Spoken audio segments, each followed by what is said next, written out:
All right, guys, welcome back to There Is No America Without Erica, and we all need a little Erica in our lives. Am I right? Like, come on now. All right, so today I want to talk about something that honestly I used to think was completely pointless: subguns. And I don't mean like, oh, they're kind of niche. I mean, I generally didn't see a reason they even existed for civilians. Like, if you would have asked me a few years ago, should I get a subgun, I would have said, yeah, if you're into like cosplay, because everything already had a role. Your pistol handled anything small and compact. Your shotgun handled close range, and your rifle covered everything outside of that. So where does a subgun fit? It didn't. It was bigger than a pistol, weaker than a rifle, and without speed, it didn't bring anything new to the table. It wasn't solving a problem, it was just filling a vibe. And on top of that, the triggers were like awful. Long, heavy, mushy, vague, reset, just not good. These guns were designed around full auto and then turned into slow semi-auto versions of themselves. So now we've got a clunky gun with a bad trigger shooting a pistol round slowly. There just wasn't a reason to pick it over anything else. But before we go any further, real quick, if you guys want to support the channel, please check out onlytacticalfans.myshopify.com. We've got a bunch of stuff over there like MREs, tourniquets, gear we actually keep around, and it really does help keep the main CRS Firearms channel going since that one is like permanently demonetized. And seriously, we appreciate you guys more than you know, and like truly, like it means a lot to us. All right, back to this, because something changed, and it changed everything. The second speed came back into the equation. The subgun finally had a reason to exist again. And here's the part that really clicked for me. Subguns didn't fall off because they were bad. They fell off because we took away the one thing they were designed to do: speed. That's it.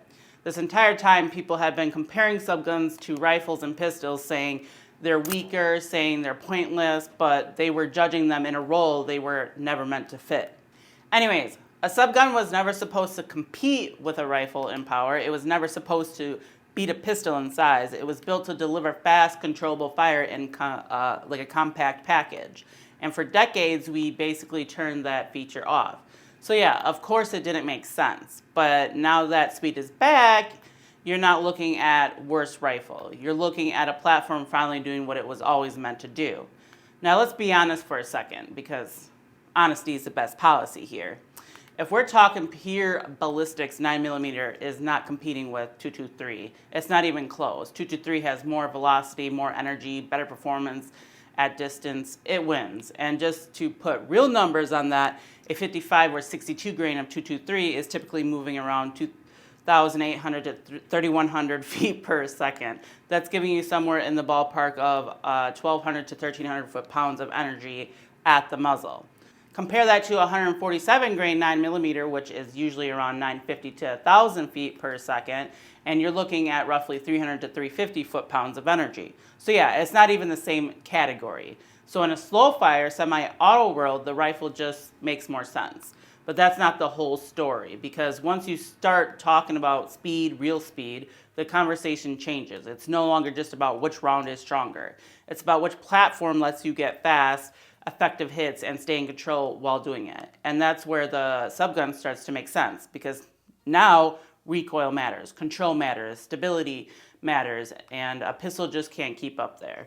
And yeah, you can run a Glock with a stick mag. It's compact, it's light, but once you start pushing speed, it's not the same game. The subgun gives you more control, more stability, and a much easier time keeping rounds where you want them. We want them. Now compare that to a rifle. A rifle still brings way more power to the table, no question, but it also brings more recoil, more blast, and more flash. And that becomes really noticeable, especially in low light. There's a massive difference between touching off a rifle round and a pistol caliber. And a big reason for that is the amount of powder you're burning. A typical 9mm load might have around 4 to 6 grains of powder.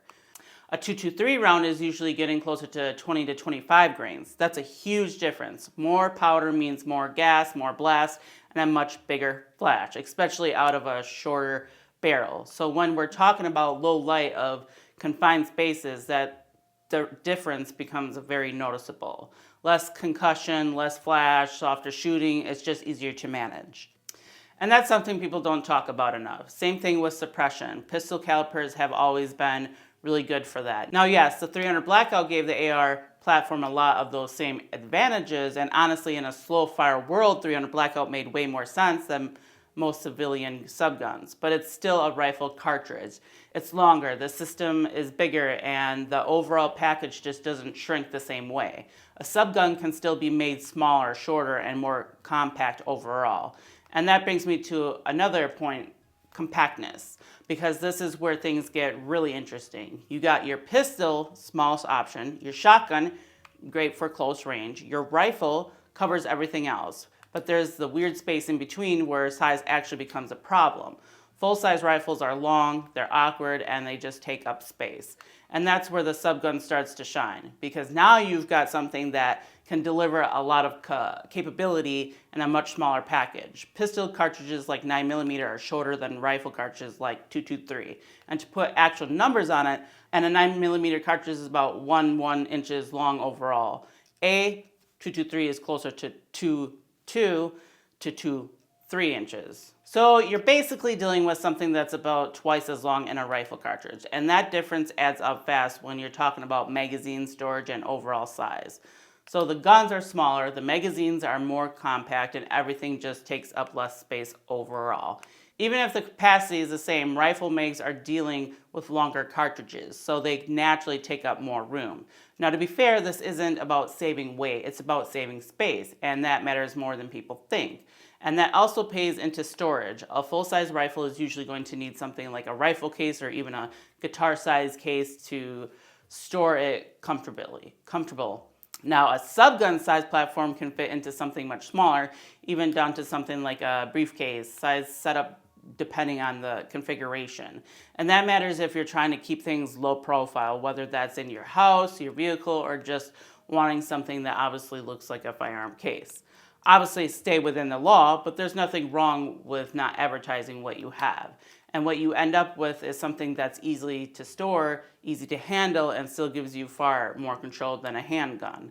Now let's talk about accuracy, because this is another place where subguns don't compete with rifles. You're not getting MOA performance, you're getting, let's call it practical accuracy, man-sized accuracy. And for a long time, that was another reason they didn't make sense. But here's the thing, that doesn't actually matter in the role they're built for. At close distances, you're not trying to shoot tiny groups. You're trying to get fast, effective hits and stay on target. And this is where the subgun really comes alive, because when you can run it fast, the platform stays flat. It's easy to control, and it transitions between targets very smoothly. Now add in the way these things cycle, subguns are simple systems. A lot of them are straight blowback or very basic delayed systems. No complicated looking, no gas system, just a bolt moving back and forth. That simplicity lets them run extremely fast, and if you actually look at the numbers, it really puts it into perspective. An M16 is typically running somewhere around 700 to 900 rounds per minute. An MP5 is already a little faster, usually around 800 to 900. But then you get into something like a Mac 11, and now you're talking 1,200 rounds per minute or more. That's a completely different level of speed, way faster than people expect. It's light, it's simple, and it just keeps going. And when you combine that speed with low recoil, it doesn't feel like individual shots anymore. It feels like a continuous stream. That's what these were always meant to do. They were built for speed. And for decades, we just didn't have that. From like 1986 up until recently, civilian subguns were stuck in this weird middle ground. Too big to compete with a pistol, too weak to compete with a rifle, and without speed, the entire purpose of the platform was basically gone. Now, binary triggers helped a little, but they were never quite there. And reliability could be hit or miss. But now the FRT brought that speed like back. And when that happened, everything changed. Now the control matters. Now the stability matters. Now the platform actually has purpose again. And this is where it fills a gap that didn't really exist before. Not replacing a shotgun, not replacing a rifle, but sitting right in between them. Compact, controllable, capable of both fast fire and more controlled shots when needed. It went from being a novelty to something that actually earns its place. And yeah, I'll say it, it's also just cooler. It's it looks better, it feels better, it's way more fun to run, and honestly, that matters too. Not everything has to be boring or purely practical. I mean, who the one's boring? Not me. I'm definitely not boring, so yeah. Now, sometimes you want something that actually makes you want to train with it, and this does that. So no subguns didn't magically get better. 9mm didn't suddenly become more powerful. What changed is that speed came back, and once that happened, the platform finally made sense again. So now that subguns actually make sense again, I'm curious, which one would you pick? Are you going classic with something like a MP5 style platform, or are you going more modern, something like a Scorpion and a B&T, maybe even one of the newer compact setups? There's a lot of good options out there right now, and they all bring something a little different to the table. So let me know what you think down in the comments. What are you running, or what would you choose and why? And if you made it this far, again, I seriously appreciate you guys. If you want to support the channel, go check out Only Technical Fans at myshopfi.com. We've got MREs, tourniquets, and a bunch of like merch and other stuff over there. And it helps keeps the CRS Firearms channel going while we deal with all this, everything else. And also a quick reminder, if you're buying anything from Amazon, we do have an affiliate link down below. So even if you click on that link and you don't buy what we have at our store, just because you clicked that link off our channel, we get a kickback. So we greatly appreciate that. It doesn't cost you anything extra, but it helps out the channel more than you'd actually think. All right, guys, until next video, peace. All right, guys, welcome back to There Is No America Without Erica, and we all need a little Erica in our lives. Am I right? Like, am I right? How are you guys doing? I gotta breathe. I got to breathe. Like if you, I am so hot right now. I mean, like, why? Who wants that energy? Like, we should all be happy for each other. I don't know. See, my brain, it just does whatever it wants. It just, stay focused, Erica, stay focused. Compare that to, I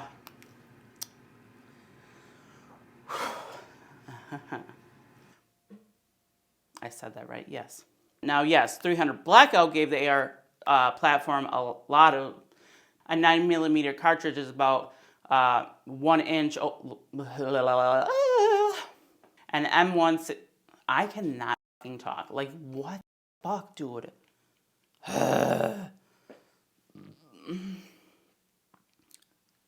Excuse me. Don't forget to click